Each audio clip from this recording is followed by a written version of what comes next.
conhecedor da realidade brasileira, revolucionário e comunista.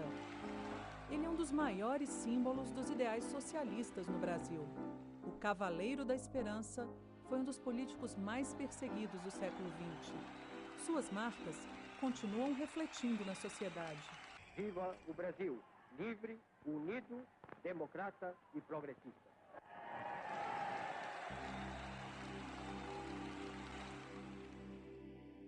Luiz Carlos Prestes poderia ter sido presidente do Brasil em 1930, mas não quis.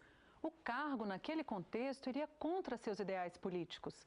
Se aceitasse, teria que aderir à política de Getúlio Vargas e não poderia desistir depois, ou estaria aniquilado. Ele entendeu que a Revolução de 30 não tinha respaldo em forças sociais e achava que o movimento não iria resolver os problemas do povo. Seria apenas uma troca de interesses dominantes.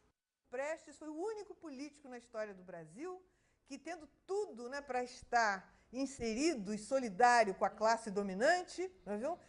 Pulou a barricada, se colocou do outro lado da barricada. E isso, as consequências disso são muito grandes. Não por acaso, as classes dominantes no Brasil até hoje não perdoam a Prestes essa atitude. A década de 20 foi um período de efervescência política e cultural no Brasil. A Semana de Arte Moderna, em São Paulo, contestou os padrões culturais e estéticos da época. Surgiu o Partido Comunista, inspirado na Revolução Russa. O levante militar no Forte de Copacabana e a Coluna Prestes lutaram contra o regime oligárquico. Prestes, carinhosamente chamado de Velho, nasceu em Porto Alegre em 1898 e formou-se em engenharia na Escola Militar do Rio de Janeiro. O mundo lutava pela democracia e, em 1924, Luiz Carlos Prestes liderou o movimento revolucionário tenentista para derrubar o presidente Arthur Bernardes. Não conseguiu, mas levou seus homens para o oeste do Paraná, onde se uniu às tropas revolucionárias de São Paulo, recém-derrotadas pelas forças legalistas.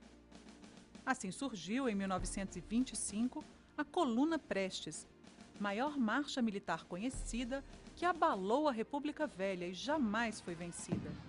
O grupo rodou 25 mil quilômetros pelo interior de vários estados, combateu durante 2 anos o autoritarismo do governo e pregou o voto secreto para o eleitor. Ele tinha sido escolhido pelos tenentes o chefe militar da Revolução Tenentista, que se pretendia realizar no Brasil, que era nada menos, nada mais que mais um golpe. Já tinha tido 22, né, tinha tido 24, tinha tido a Coluna, e agora os tenentes conspiravam de novo. A grande palavra de ordem, né, desse movimento tenentista, qual era? Voto secreto. Como vocês sabem, a oposição não tinha condição de ganhar a eleição, justamente porque o voto era a descoberto, manipulado, chamado voto bico de pena.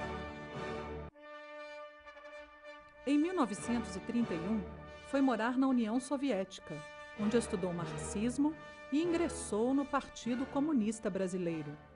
De volta ao Brasil, em 1934, foi eleito presidente de honra da Aliança Nacional Libertadora, que reuniu tenentes, socialistas e comunistas descontentes com o presidente Vargas.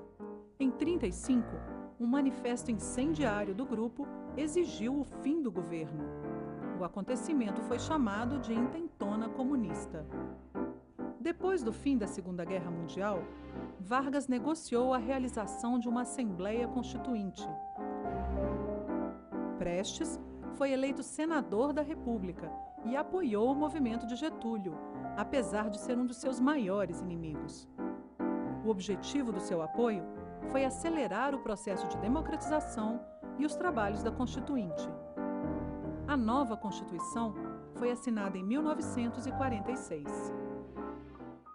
Prestes atravessou o século XX na militância e tornou-se uma das figuras centrais do cenário político do país. Casou-se com a também comunista Olga Benário. Foi preso algumas vezes e outras teve que ir para o exílio. Além disso, ainda foi obrigado a viver na clandestinidade por muito tempo. Deixou o Partido Comunista em 1979 em função de divergências internas. E, na década de 80, orientou seus seguidores a ingressar no Partido Democrático Trabalhista, o PDT. Junto com o líder da sigla, Leonel Brizola, trabalhou para o partido até 1990, com 92 anos de idade. Por toda a sua luta, é considerado um dos construtores do Brasil.